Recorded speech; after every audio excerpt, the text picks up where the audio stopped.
You're listening to Environmentally Speaking, a weekly podcast diving into legal matters surrounding the environment, public utilities, energy, zoning, and permitting laws in Rhode Island and the surrounding areas, with your host, Marissa Desitel. Welcome, everyone, to Environmentally Speaking. I am Marissa Desitel, an environmental attorney with a few decades of experience. Hey everybody, I'm Clarice. I am bringing you the questions and topics that you all requested or we randomly thought of. And today we're kind of moving away from environmental, but still in that land use field. And what are we talking about?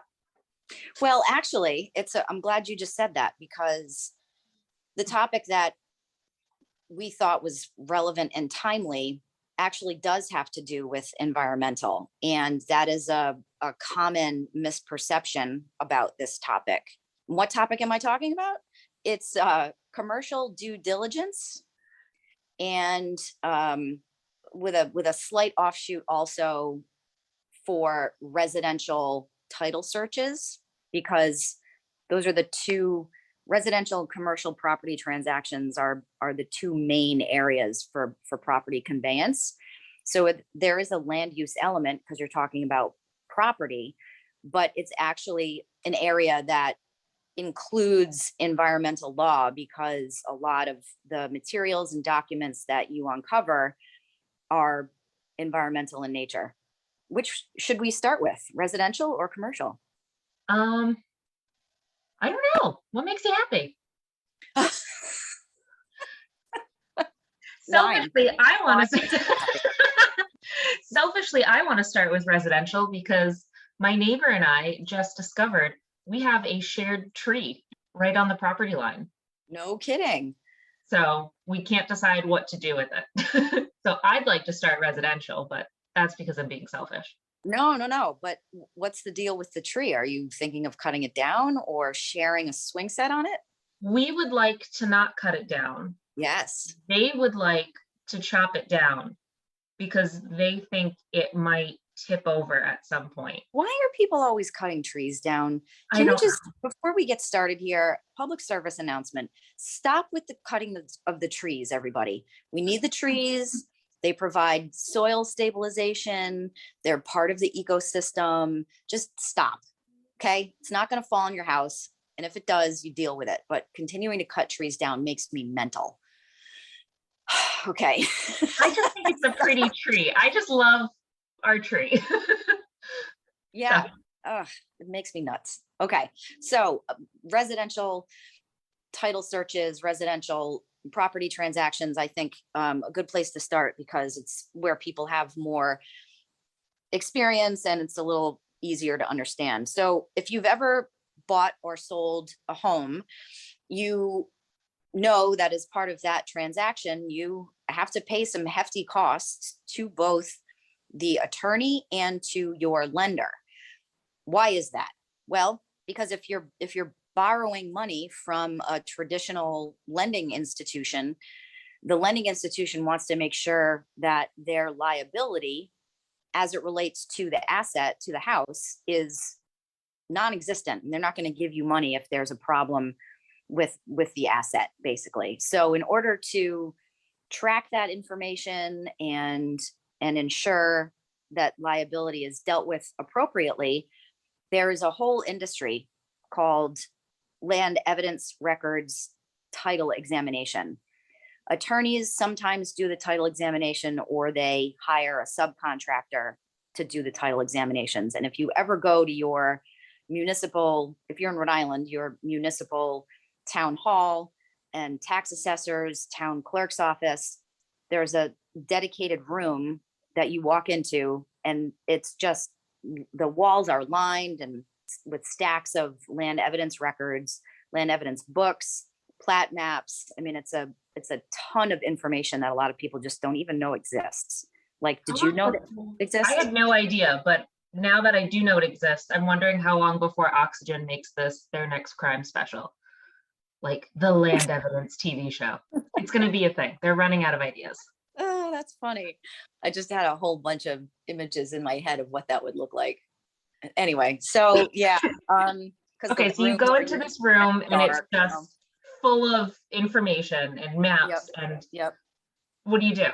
And books. I mean, the books are kind of like the size of a legal pad. I'm holding up a legal pad. I don't know why no one can hear me holding up a legal pad, but they're the size of either high school book or a legal pad sometimes. And they're just bound books that contain copies of all of the materials and documents related to real property transactions.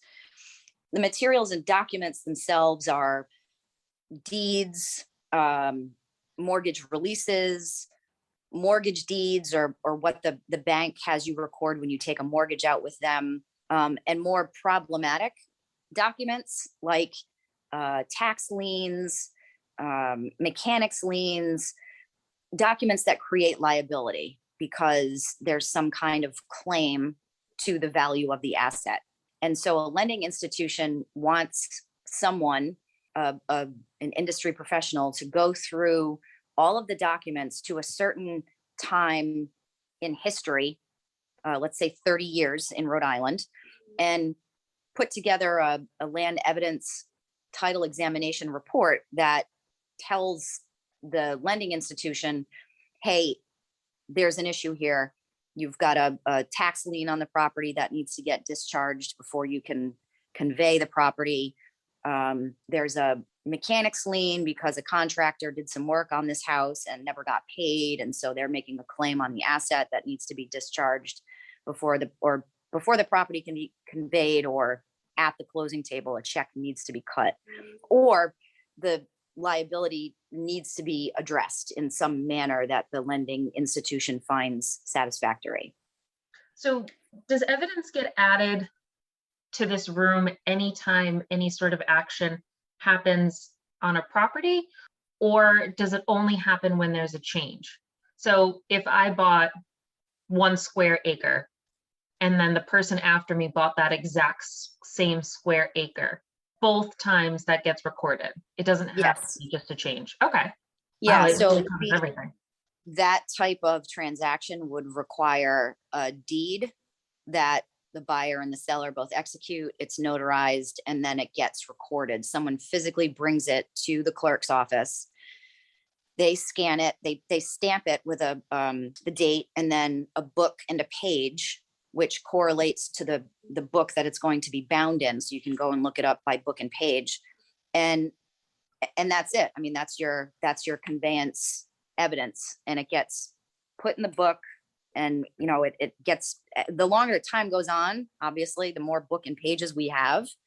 So you want to make sure that your deed is recorded as quickly as possible before someone else can come in and record something before you. So it's a pretty interesting area of law, because some of it is electronic in the sense that the clerk's office is now scanning documents, but it's also pretty old school. Because in a lot of instances, you have to physically go to town hall to look up some of the documents. A lot of municipalities are online now, so you can do a land evidence record search from your computer. But depending on the municipality and the age, how far back you're looking, you have to physically go and look through these dusty old books. So other than making sure that the property you're about to buy doesn't have any financial secrets in the sense that it owes somebody some sort of money in any way, you talked a little bit about how it connects to the environment. Tell me more about that connection. In the residential setting, I'll take, for example, the Rhode Island Department of Environmental Management. If you've got wetlands on your property or a septic system on your property, and the department finds with a D that you have violated state law or regulation related to your septic system or wetlands, they can issue something called a notice of violation. And that notice of violation gets recorded in the land evidence records. So anyone doing a title examination for a particular property should and will uncover the recorded notice of violation for the property. So and could you be responsible for past owners' violations? Not for the that's a complicated question. It depends. Oh, Generally, our favorite legal answer. yeah, generally speaking, the department will chase a chain of ownership for certain violations, but it's completely dependent on the facts and the circumstances of the situation and the statute that you're dealing with. But, generally speaking, if a bank is lending money on a residential transaction and the bank sees through its title examination report that there's a notice of violation recorded for the property with a penalty assessed, they're going to make the current owner deal with that, rectify the situation, put money into an escrow account to deal with it. They're going to require something to protect themselves. So that's where the environmental piece comes in. And a lot of times in my experience, you get a lending institution that just doesn't have a ton of background or experience with environmental programs. And so they see a notice of violation and just have no idea what the heck it is or how to deal with it. So that's when we would get involved, either through the lending institution getting in touch and saying, what do we do about this? Or a seller or a buyer having a title examination done and saying, what do we do about this? So let's shift over to commercial now. Well, I don't think we should. And let me tell you why. We've talked for 15 minutes just about on residential, and the commercial side is a lot more detailed. So I think we should save it for the next podcast. Another part 2. We're making it. Oh yeah. Would this be our second part 2? It would. Wow. For double digits in recordings. We've got 2 part 2s. Oh, guys, merch is coming. Okay. So come back next time and we'll be talking about commercial due diligence. Oh, what a cliffhanger. All right, everybody. Send in your questions, comments, additional topics, your excitement for part 2 to help@Desitel ESQ, and have a good one. Thank you for listening to this episode of Environmentally Speaking. If you're in need of an environmental attorney, we are here to help. Call us at 401-477-0023 or visit our website at www.desitelllaw.com. That's www.desautellaw.com.